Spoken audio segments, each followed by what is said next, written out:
Hello વિદ્યાર્થી મિત્રો, કેમ છો? મજામાં? તો આદર્શ ક્લાસીસમાં તમારું સ્વાગત છે। તો આજે આપણે ધોરણ 9 વિષય ગણિત ચેપ્ટર નંબર 5 યુક્લિડની ભૂમિતિનો પરિચય તેની આપણે વાત કરવાના છીએ। તેનો આજે લેક્ચર નંબર 3 છે। આ લેક્ચરમાં આપણે સ્વાધ્યાય 5.1ની શરૂઆત કરીશું, જેમાં આપણે પ્રશ્ન નંબર 1 અને પ્રશ્ન નંબર 2ની ગણતરી કરીશું। તો ચલો આપણે પ્રશ્ન નંબર 1ની રકમ વાંચીએ અને પછી આગળ આપણે તેના પ્રશ્નનો ઉકેલ મેળવીએ। તો અહીંયા પ્રશ્ન નંબર 1, એમાં આપણને અહીંયા શું કીધું છે કે નીચે આપેલા વિધાનોમાંથી કયા વિધાનો સત્ય છે અને કયા વિધાનો અસત્ય છે, તમારા જવાબ માટે કારણ આપો। એટલે કે નીચે આપણે વિધાનો આપેલા છે એમાંથી કયું સાચું છે અને ખોટું છે એ આપણે કહેવાનું છે, અને કેમ સાચું છે અને કેમ ખોટું છે એનું આપણે કારણ પણ આપવાનું છે। તો ચલો આપણે એક એક વિધાન વાંચતા જઈએ, પછી આપણે કહીએ સત્ય છે કે અસત્ય છે અને કારણ પણ આપણે આપતા જઈએ। તો અહીંયા સૌપ્રથમ તો પહેલું વિધાન છે, એમાં આપણને અહીંયા કીધું છે કે એક બિંદુમાંથી પસાર થતી માત્ર એક જ રેખા દોરી શકાય છે। તો ચલો અહીંયા આપણે દોરવાનો પ્રયત્ન કરીએ। મેં તમને સમજાવ્યું હતું આગળ। ધારો કે અહીંયા આપણે આ એક બિંદુ છે, આમાંથી તમે કેટલી રેખા દોરી શકો છો પસાર થતી? તમે આમ એક રેખા દોરી શકો છો આવી રીતે, હવે તમે બીજી રેખા પણ દોરી શકો છો આવી રીતે, તમે અહીંયા ત્રીજી રેખા આવી રીતે દોરી શકો છો। તમારે સમજી લેવાનું છે કે બધી રેખાઓ બિંદુમાંથી પસાર થાય છે, થોડી આડાળવી આવી જાય તો તમારે ખાલી તમારે મેઇનલી કોન્સેપ્ટને સમજવાનો છે। તો તમે એક બિંદુમાંથી પસાર થતી અહીંયા અસંખ્ય રેખા દોરી શકો છો। પણ જો બે અલગ અલગ બિંદુ હોય, ધારો કે અહીંયા એક બિંદુ છે અને આ બંને બિંદુ, તો આ બંને બિંદુમાંથી પસાર થતી માત્ર એક જ રેખા દોરી શકાય। પણ જો એકલું એક જ બિંદુ હોય તો અહીંયા તમે અસંખ્ય રેખાઓ દોરી શકો છો। તો અહીંયા આપણે શું કીધું છે, આ જે હતું એમાં વિધાન એમાં કે એક જ બિંદુમાંથી પસાર થતી માત્ર એક જ રેખા દોરી શકાય છે। તો આ વિધાન કેવું છે? અસત્ય છે। અને કારણ શું બનશે? તો કે એક જ બિંદુમાંથી પસાર થતી હોય તેવી અસંખ્ય રેખા દોરી શકાય છે। તો ચલો અહીંયા આપણે કારણ સહિત આપણો આન્સર લખી દઈએ નીચે કે આ વિધાન અસત્ય છે। ચલો અહીંયા આપણે લખીએ કે આ વિધાન અસત્ય છે, કારણ કે એક જ બિંદુમાંથી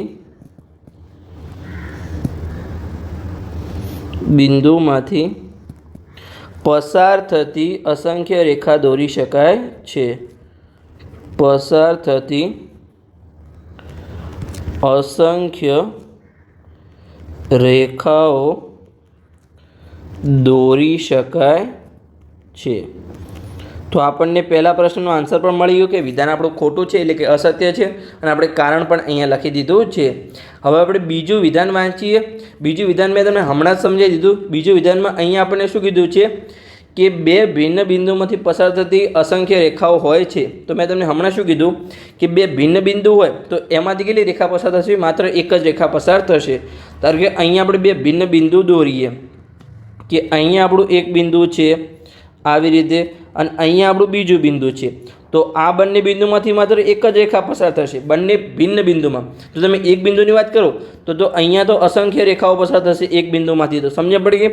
તમે એક બિંદુમાંથી અસંખ્ય રેખા દોરી શકો છો। પણ અહીંયા તમને પૂછે કે અહીંયા એક બિંદુ છે આપણું, ધારો કે આ એક બિંદુ છે અને અહીંયા એક બિંદુ છે, તો આ બંને બિંદુમાંથી માત્ર અહીંયા એક જ રેખા આવી રીતે તમે દોરી શકશો। તો તમારો આન્સર શું મળે?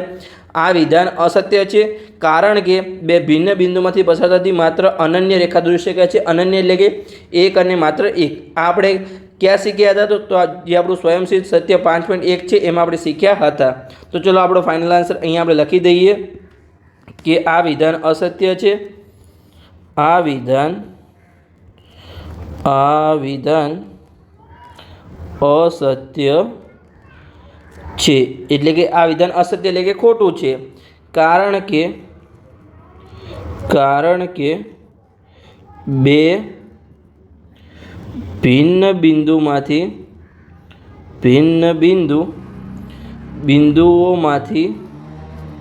પસાર થતી અનન્ય રેખા, અનન્ય એટલે કે એક અને માત્ર એક જ રેખા દોરી શકાય છે। અનન્ય રેખા દોરી શકાય। अथवा दौरी शकाय अथवा होय छे दौरी शकाय।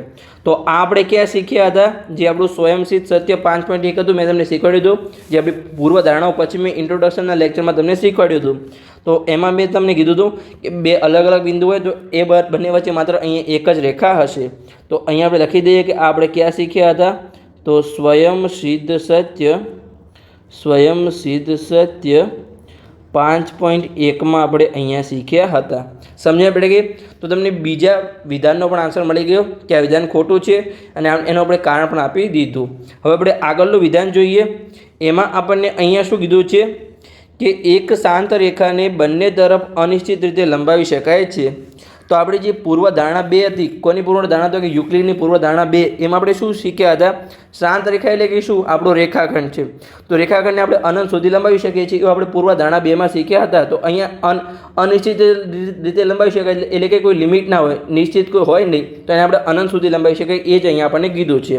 तो चलो अहींया आपणो फाइनल आंसर लखी दईए कि आ विधान केवुं छे सत्य छे कारण के पूर्वधारणा 2 ने अनुसरे छे। तो चलो आपणो आंसर लखी दईए अहींया के आ विधान सत्य छे कारण के चलो આપણે યુક્લિડ પણ અહીંયા લખી દઈએ કે યુક્લિડની પૂર્વધારણા 2 અહીંયા જગ્યા નથી ચલો આપણે જગ્યા કરી લઈએ ઓકે પૂર્વધારણા 2 ને અનુસરે છે समझ पड़े कि धारो कि अहींया शांत रेखा એટલે अहींया आपणा जोड़े कोई रेखाखंड छे आवी रीते आ आपणो रेखाखंड छे जेना 2 अंत्य बिंदुओ छे आवी रीते आ रेखाखंड એટલે કે रेखा के होय अनंत सुधी जती होय आवी रीते रेखा होय तो बंने साइड अनंत सुधी जती होय आ पछी किरण होय तो ए पण अनंत सुधी जतो पण रेखाखंड केवुं होय तो के बंने स्टॉप थई जाय ज्यां पण एना अंत्य बिंदु आवे त्या ए रेखाखंड स्टॉप थई जाय छे। तो अहींया आपणे शुं कीधुं छे युक्लिडनी जे पूर्वधारणा 2 छे एमां आपणे एवुं कीधुं हतुं कि आपणे शांत रेखा जेने आपणे रेखाखंड कहीए छीए एने आपणे अनंत सुधी लंबावी शकीए छीए एटले के बंने तरफ अनिश्चित रीते आपणे लंबावी शकाय छे। तो चलो आपणे अहींया आकृतिने दोरीने समजावવાનો प्रयत्न करूं। तो આપણું રેખાખંડ છે એને અહીંયા આવી રીતે અનંત સુધી આપણે અહીંયા લંબાવી શકીએ છીએ। અહીંયા આપણે રકમમાં શું આપેલું છે શાંત રેખા એટલે કે એ રેખાખંડ જ કહેવા માગે છે। શાંત એટલે કે એ સ્ટોપ થઈ જાય એ અનંત સુધી હોય નહીં પણ એને આપણે અનંત સુધી લંબાવી શકીએ છીએ। સમજ્યા પડી ગઈ। તો આપણું ત્રીજું વિધાન હતું જે આપણું સત્ય છે અને એનું આપણે કારણ આપી દીધું કે યુક્લિડની પૂર્વધારણા 2 ને અનુસરે છે જેમાં આપણે કીધું હતું કે શાંત રેખાને આપણે અનંત સુધી લંબાવી શકીએ છીએ। સમજ્યા પડી ગઈ। તો આપણે ચોથું વિધાન જોઈએ। એમાં આપણને અહીંયા શું કીધું છે કે જો 2 વર્તુળ સમાન છે તો તેમની ત્રિજ્યાઓ સમાન હોય। तो चलो पहला तो अहीं આપણે દોરવાનો પ્રયત્ન કરીએ કે ધારો કે અહીં આપણા જોડે વર્તુળ છે ચલો આપણે દોરીએ કે આ આપણા જોડે એક વર્તુળ છે। ચલો આ વર્તુળને આપણે સરખી રીતે વર્તુળ દોરી લઈએ આપણું ગોળ વર્તુળ। તો કે ઓકે આપણું વર્તુળ છે આને જ આપણે અહીંયા કોપી કરી લઈએ। તો ચલો આપણે બીજું વર્તુળ દોરીએ અહીંયા આપણે કોપી કરવાનો અહીંયા પ્રયત્ન કરીએ ઓકે। तो चलो आ આપણે બંને સમાન વર્તુળ છે સમજ પડી ગઈ કેમ કે આપણે અહીંયા કોપી કર્યા છે એટલે સમાન વર્તુળ છે। હવે શું કીધું છે આપણને કે જો 2 વર્તુળ સમાન હોય તો તેમની ત્રિજ્યા પણ સમાન થાય। તો અહીંયા આપણે ટ્રાય કરીએ તો ત્રિજ્યા કોને કહેવાય તો કે વર્તુળના કેન્દ્રથી લઈ અને પરિઘના કોઈપણ બિંદુ સુધીનું અંતર હોય એને આપણે અહીંયા ત્રિજ્યા કહીએ છીએ। તો બીજા વર્તુળમાં પણ એ જ થશે વર્તુળના કેન્દ્રથી પરિઘ સુધીનું અંતર એ જ આપણું અહીંયા ત્રિજ્યા થશે।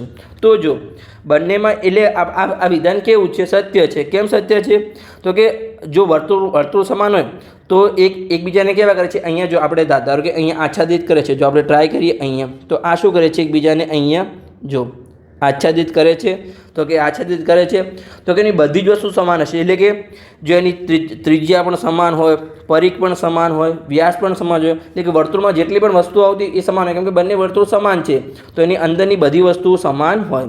તો સમજણ પડી ગઈ અહીંયા એકબીજાને આચ્છાદિત કરે છે એટલે બધી વસ્તુ સમાન હશે।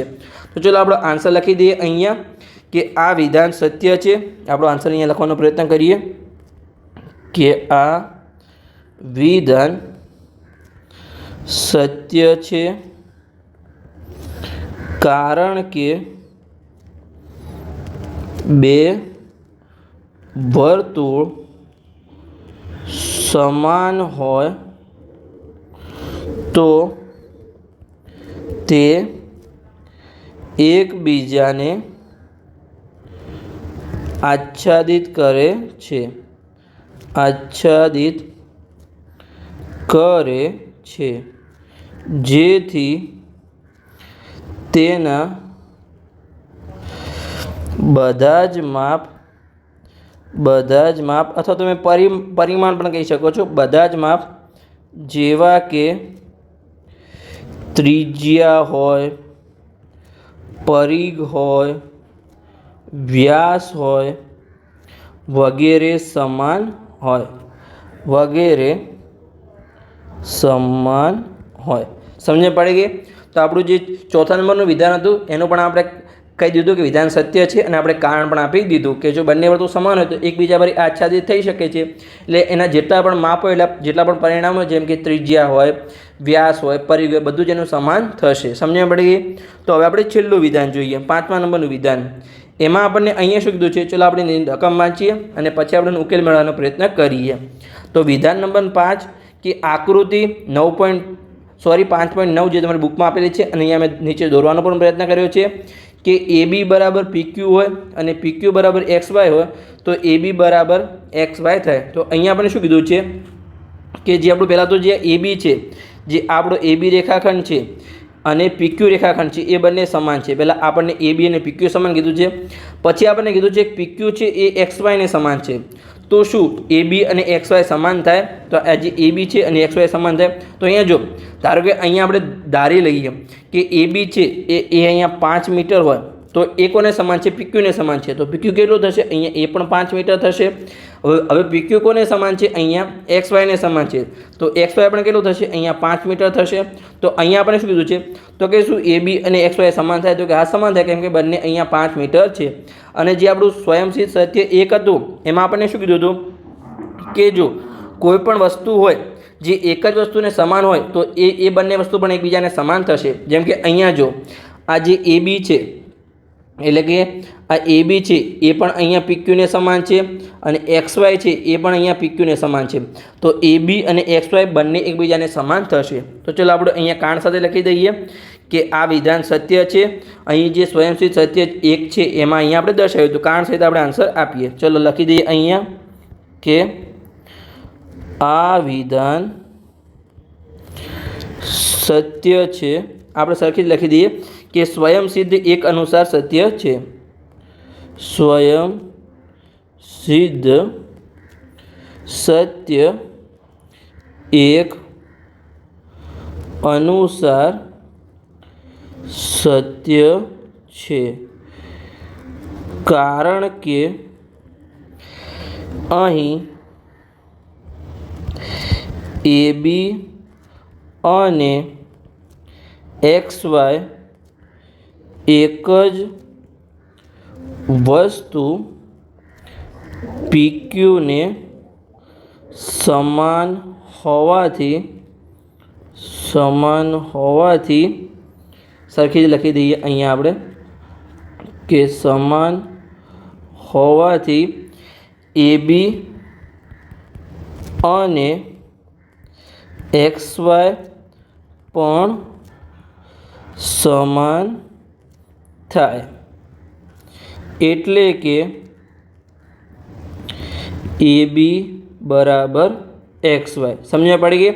આ વિધાન સત્ય છે કે AB બરાબર PQ હોય, PQ બરાબર XY હોય તો AB અને XY પણ એકબીજાને સમાન થાય. એમ કે AB છે અને XY છે એ બંને કોને સમાન છે? PQ ને સમાન છે. તો બંને પણ એકબીજાને સમાન થાય. ધારો કે અહીંયા આપણને કીધું હોય કે જો X બરાબર Y હોય, Y બરાબર Z હોય તો શું અહીંયા જ આપણે કીધું છે X બરાબર Z હોય તો અહીંયા જો આ જે છે અહીંયા X કોને બરાબર છે? એ પણ Y ને બરાબર છે. અહીંયા જે Z છે એ પણ કોને બરાબર છે? એ પણ અહીંયા Y ને બરાબર છે. તો આ બંને જે X અને Z છે એ પણ એકબીજાને સમાન હશે. આવજો આપણે અહીંયા દર્શાવવાનો પ્રયત્ન કર્યો છે. આ થોડું તમને કોમ્પ્લિકેટેડ લાગશે પણ તમારી બેઝિક ભાષામાં સમજી લેવાનું છે. કોઈ પણ બે વસ્તુ છે એ ત્રીજી વસ્તુને સમાન હોય તો એ બંને વસ્તુ પણ એકબીજાને સમાન થાય. આટલું તમારે ખાલી સમજી લેવાનું છે. સમજણ પડી ગઈ? તો બસ અહીંયા આપણો પ્રશ્ન નંબર 1 પૂર્ણ થઈ ગયો. હવે આપણે પ્રશ્ન નંબર 2 સોલ્વ કરીએ. તો એમાં આપણને અહીંયા શું કીધું છે? ચલો આપણે રકમ વાંચીએ અને એનો આપણે ઉકેલ મેળવવાનો પ્રયત્ન કરીએ કે પ્રશ્ન નંબર 2 નીચે આપેલા પદોની વ્યાખ્યા આપો અને શું તેના માટે કોઈ એવા પદ છે કે જેને આપણે વ્યાખ્યાયિત કરવાની જરૂર છે, એ કયા છે અને તમે તેને કેવી રીતે વ્યાખ્યાયિત કરશો, આવું પણ કીધું છે. એટલે કે નીચેના પદોને આપણે વ્યાખ્યાયિત કરવાના છે અને જ્યારે એને વ્યાખ્યાયિત કરીએ તો એની જે વ્યાખ્યામાં કોઈ એવા પદ આવે છે કે જેને આપણે વ્યાખ્યાયિત કરવાની જરૂર છે અને કયા કયા પદ છે અને એને આપણે કેવી રીતે વ્યાખ્યાયિત કરીશું એ આપણે અહીંયા સમજવાનું છે. તો ચલો પહેલાં તો આપણને જેટલા પદ આપેલા છે અહીંયા એને આપણે વ્યાખ્યાયિત કરીએ અને એમાંથી પણ જો કોઈ પદ હશે જેને આપણે વ્યાખ્યાયિત કરવાની જરૂર પડશે તો એને પણ આપણે વ્યાખ્યાયિત કરીશું. તો ચલો અહીંયા આપણે કરીએ. તો સૌપ્રથમ તો અહીંયા આપણને આપેલું છે સમાંતર રેખાઓ. તો સમાંતર રેખાઓ કોને કહેવાય, પહેલાં અહીંયા આપણે વ્યાખ્યા લખીએ અને પછી હું તમને દોરીને સમજાવું છું. તો ચલો પહેલાં અહીંયા આપણે વ્યાખ્યા લખીએ. તો પહેલાં હું તમને બોલીને સમજાવું કે સમાંતર રેખાઓ કોને કહેવાય. તો એક જ સમતલમાં આવેલી બે ભિન્ન રેખાઓ કે જે એકબીજાને ક્યારે પણ છેદે નહીં તો તે બંને રેખાઓને સમાંતર રેખાઓ કહેવાય. તો હવે ચલો આપણે લખી દઈએ અહીંયા અને પછી હું તમને દોરીને સમજાવીશ કે એક જ સમતલમાં આવેલી બે ભિન્ન રેખાઓ કે જે ક્યારે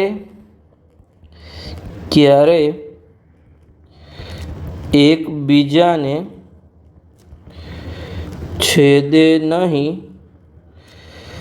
તો તે બંને રેખાઓને સમાંતર રેખા કહે છે. સમાંતર રેખાઓ કહે છે. સમાંતર રેખાઓ કહે છે. સમજ પડી ગઈ સમાંતર રેખાઓની વ્યાખ્યા. ચલો હવે હું અહીંયા તમને દોરીને સમજાવું છું. ધારો કે અહીંયા આવી રીતે બે આપણી સમાંતર રેખાઓ છે, સીધી રેખા આવી રીતે છે અને એક આવી રીતે છે. શું આ ક્યારે એકબીજાને છેદશે તો કે છેદશે નહીં. એવું નથી કે એકબીજાને આવી રીતે સીધી જ હોવી જોઈએ. થોડી ધારો કે અહીંયા બે ઊભી રેખાઓ હોય, આવી રીતે હોઈ શકે છે, પણ કેવી હોવી જોઈએ, એકબીજાને સમાન રીતે હોવી જોઈએ. ધારો કે અહીંયા આ ત્રોસી રેખા છે તો બીજી રેખા પણ એને ત્રોસી જ હોવી જોઈએ. સમજ પડે કે એકબીજાને ક્યારે પણ છેદતી હોવી જોઈએ, એકબીજા કરતાં અલગ ના હોવી જોઈએ. એક રેખા ત્રોસી હોય તો બીજી ત્રોસી હોવી જોઈએ, એક રેખા ઊભી હોય તો બીજી રેખા પણ ઊભી હોવી જોઈએ. એટલે એકબીજાને સમાંતર રેખાઓ કહેવાય. સમજ પડે કે ક્યારે પણ છેદી નહીં. ધારો કે તમે એક રેખા આવી દોરો અને એક રેખા તમે આવી દોરશો તો શું એકબીજાને અનંત સુધી તમે લંબાવશો તો આ સાઈડ તો છેદી જાય છે. આમાં શું લખેલું છે એની વ્યાખ્યામાં શું છે કે એક જ સમતલમાં આવેલી બે ભિન્ન રેખાઓ કે જ્યારે અનંત સુધી તમે લંબાવો ત્યારે એકબીજાને ક્યારે પણ છેદે નહીં તો તેને આપણે સમાંતર રેખાઓ કહીશું. સમજ પડી ગઈ. આપણે આકૃતિ દોરીને પણ સમજાવવાનો પ્રયત્ન કર્યો. હવે આપણે બીજું પદ જોઈએ. એમાં આપણને શું કીધું છે કે લંબ રેખાઓ. હવે લંબ રેખાઓ કોને કહેવાય કે બે રેખાઓ એકબીજાને કાટખૂણે અથવા લંબ સ્વરૂપે અથવા 90ના ખૂણે એકબીજાને છેદે તો એને આપણે લંબ રેખાઓ કહીશું. તો ચલો અહીંયા આપણે વ્યાખ્યા લખી દઈએ અને પછી આપણે એની આકૃતિ દોરીને તમને સમજાવું છું કે અહીંયા બે રેખાઓ એકબીજાને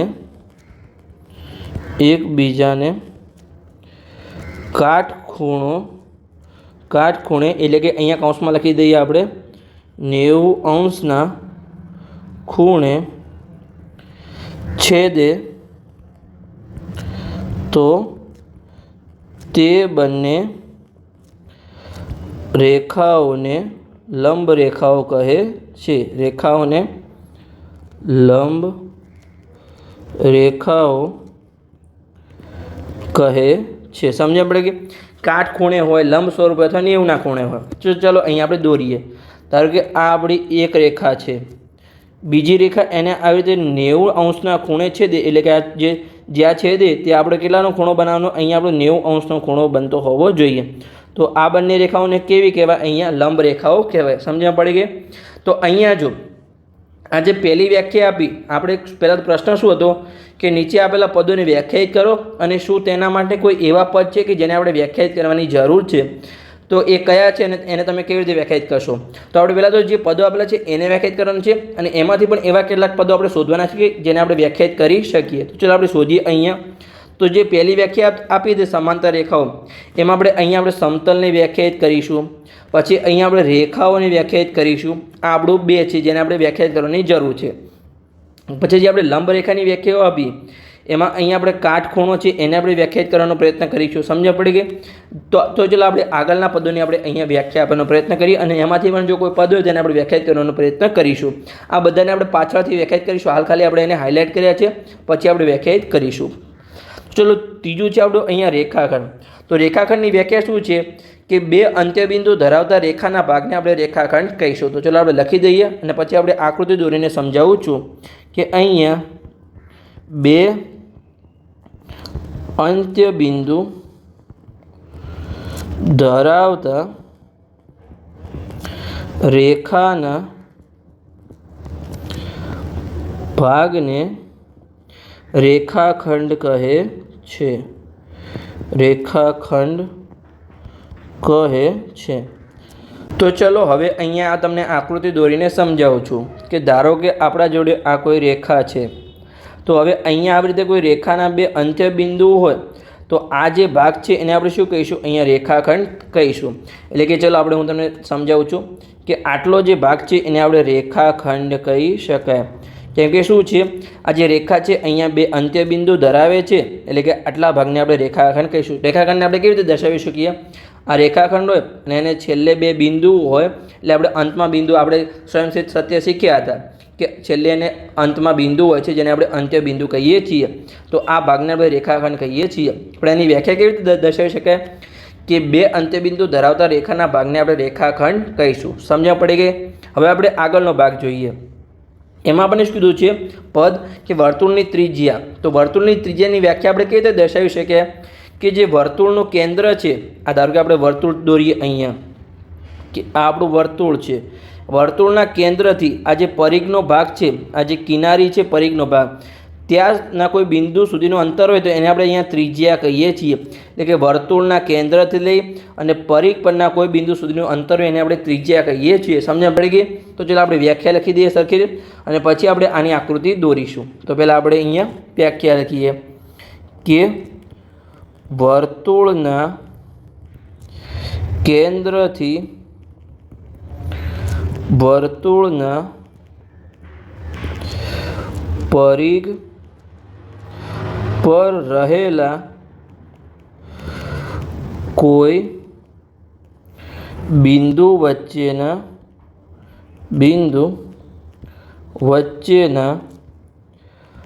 અંતરને વર્તુળની ત્રિજ્યા કહે છે. સમજણ પડી ગઈ? ધારો કે અહીંયા આપણે દોરીએ કે આ આપણા જોડે કોઈ વર્તુળ છે, સરખી રીતે આપણે દોરવાનો પ્રયત્ન કરીએ. ઓકે, આપણે વર્તુળ દોરાઈ ગયું.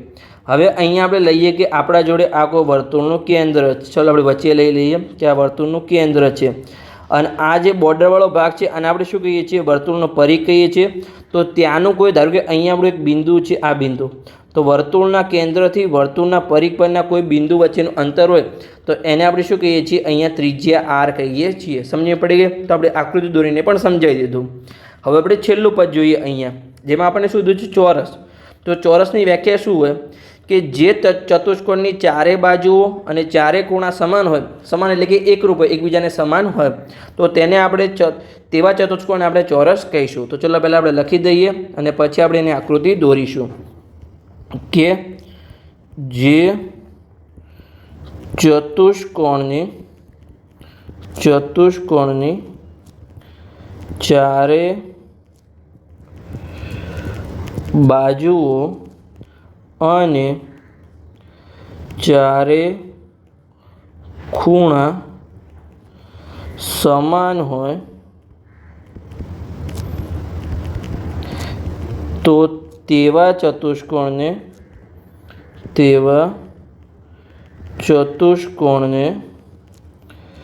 ચોરસ કહે છે. ધારો કે અહીંયા આપણા જોડે કોઈ ચતુષ્કોણ છે જે કેવું છે? અહીંયા સરખી બાજુઓ છે. ચલો આપણે સરખી બાજુ કરી દઈએ. પહેલાં તો લંબચોરસ બની ગયું છે, આપણે ચોરસ કરવાનો પ્રયત્ન કરીએ.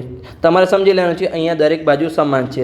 હવે દરેક ખૂણા સમાન હોય તો ખૂણામાં કેવું હોય? ચતુષ્કોણમાં 360 અંશ હોય તો અહીંયા આપણે કેટલાના ખૂણા હશે? અહીંયા આપણે 90 અંશના અહીંયા આપણે ખૂણા હશે.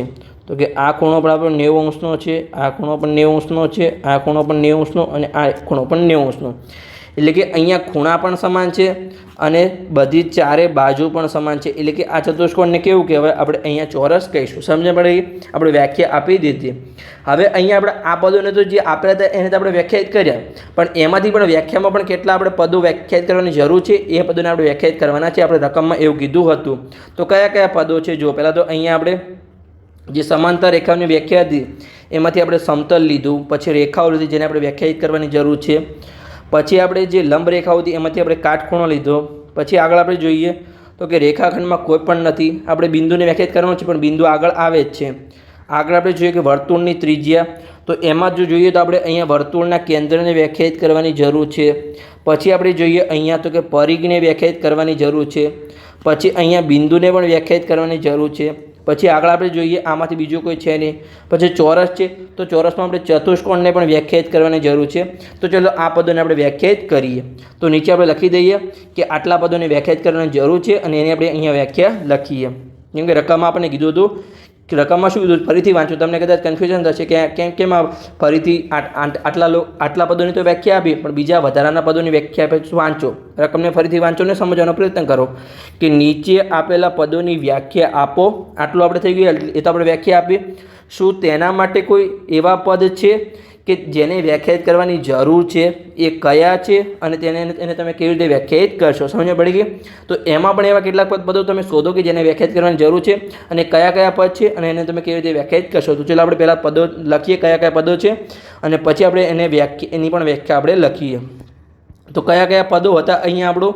પહેલાં તો હતું અહીંયા આપણું સમતલ, પછી રેખાઓ, પછી કાટખૂણો, પછી અહીંયા વર્તુળનું કેન્દ્ર, પરિઘ, બિંદુ અને ચતુષ્કોણ. તો ચલો અહીંયા આપણે લખી દઈએ સરખી રીતે કે સમતલ, પછી રેખાઓ, પછી હતું કાટખૂણો, પછી હતું વર્તુળનું કેન્દ્ર, પરિઘ, પછી હતું બિંદુને આપણે નીચે લખી દઈએ અહીંયા, અને છેલ્લું હતું આપણું અહીંયા ચોરસમાં ચતુષ્કોણ જેવા પદોને વ્યાખ્યાયિત કરીશું. એટલે કે વ્યાખ્યાયિત કરવાની જરૂર છે.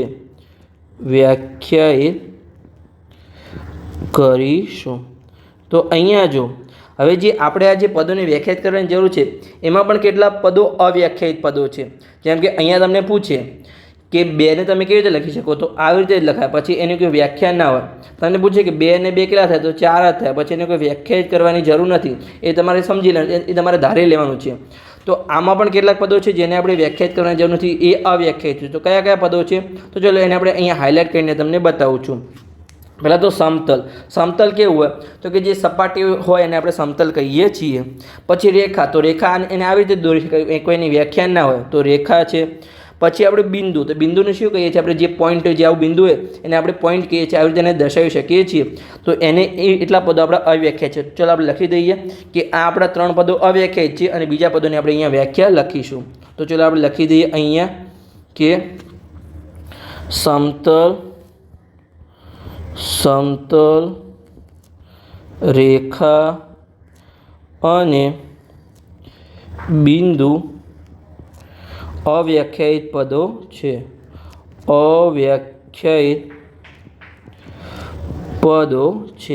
સમજણ પડી ગઈ? હવે આપણે ચલો જેટલા બાકી પદો છે એને ચાલો આપણે વ્યાખ્યાયિત કરવાનો પ્રયત્ન કરીએ. તો સૌપ્રથમ તો પહેલાં અહીંયા શું છે? કાટખૂણો છે. તો કાટખૂણાની વ્યાખ્યા શું બને? કે જે ખૂણાનું માપ 90 અંશ હોય તેવા ખૂણાને આપણે કાટખૂણો કહીએ છીએ. સિમ્પલી તમારે ખાલી વ્યાખ્યા લખવાની છે. તો અહીંયા પહેલું પદ છે આપણું અહીંયા કાટખૂણો. તો ચલો એની અહીંયા આપણે વ્યાખ્યા લખીએ કે કાટખૂણાની વ્યાખ્યા અહીંયા શું બનશે? કે જે ખૂણાનું માપ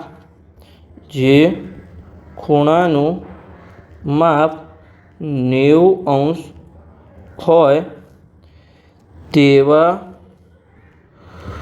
ખૂણાને કાટખૂણો કહે છે. કાટખૂણો કહે છે। સમજ પડી ગઈ। તો અહીંયા આપણે એક પદની વ્યાખ્યા લખી દીધી। પછી અહીંયા આપણે શું બીજું પદ શું છે? અહીંયા વર્તુળનું કેન્દ્ર। તો ચલો અહીંયા એની વ્યાખ્યા લખીએ આપણે। અહીંયા બીજું પદ છે કે વર્તુળનું કેન્દ્ર, વર્તુળનું કેન્દ્ર। તો ચલો હવે આપણે વર્તુળના કેન્દ્રની વ્યાખ્યા લખીએ। તો એમાં વ્યાખ્યા કેવી બનશે કે જે વર્તુળ હોય તેના જે બિંદુઓ છે, વર્તુળ કોનાથી બને? તો કે અહીંયા આપણે ધારો કે આવી રીતે ડોટ ડોટ લાઇનથી દોરીએ તો કે આ આપણા બિંદુઓથી અહીંયા વર્તુળ બને। તો ત્યાંથી એક એવું બિંદુ કે જે સમાનાંતરે હોય, તો અહીંયાથી પણ સમાનાંતરે, અહીંયાથી પણ સમાનાંતર, અહીંયાથી પણ સમાનાંતર, આ પણ સમાનાંતર, તો એને આપણે શું કહીશું? એને આપણે વર્તુળનું કેન્દ્ર કહીશું। તો ચાલો આપણે સરખી રીતે ગાણિતિક ભાષામાં વ્યાખ્યા લખી દઈએ આપણી કે અહીંયા વર્તુળના સમતલમાં આવેલું એવું બિંદુ કે જે વર્તુળ પરના દરેક બિંદુથી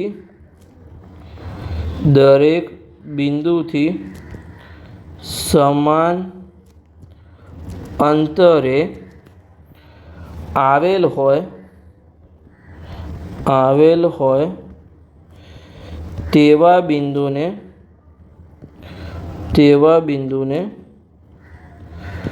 વર્તુળનું કેન્દ્ર કહે છે। સમજ પડી ગઈ? તો અહીંયા આપણે વર્તુળના કેન્દ્રની પણ વ્યાખ્યા આપી। પછી આગળ આપણું શું છે? તો કે પરિઘ છે અને ચતુષ્કોણ છે। તો ચાલો આપણે અહીંયા પરિઘની વ્યાખ્યા લખીએ।